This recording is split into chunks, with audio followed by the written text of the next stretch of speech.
Assalamu alaikum warahmatullahi wabarakatuh. Yan uwa barkanku da warhaka, da fatan kuna lafiya.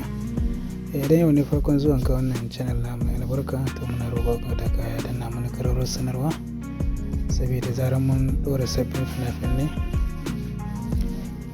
su zo maka cikin wayarka kenan insha Allah. Ba da bayan haka wannan fim mai suna Masarauta sabon fim ne wanda aka jima ana tallar shi. So fim ne wanda idan Allah ya kai mu gobe Lahadi za mu sake shi ga wanda suke buƙatar shiga tsari na VIP group kenan, wanda ake biyan kuɗi duk wata, wanda a ciki ne kaɗai za ka riga samun sababbin fina-finai.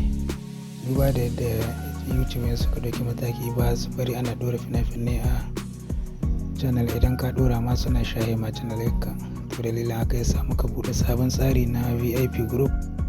Ga wanda suke bukata za ku iya tuntuɓar mu ta wannan lamba ta mu sai mu muku karin bayani.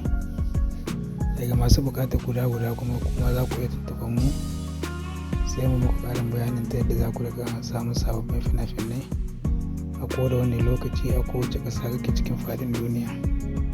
Saboda haka kar ku bari a baku labari. Idan wannan sabon fim mai kyau ne kar ka bari a baka labari. Wanda yake bukatar shi ta taɓo musamman wakanin lamba, za mu maka ƙarin bayani, mu gaya maka ta yadda za ka biya kuɗi a tura maka shi a kowane ƙasa kake a cikin faɗin duniya. Mun gode kuma da kasancewa da mu a wannan channel namu mai albarka.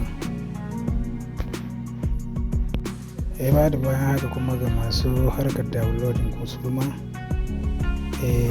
ba mu bar ku a baya ba, kuma za ku iya tuntuɓar mu ta wannan lamba sai mu haɗa muku tsarurruka.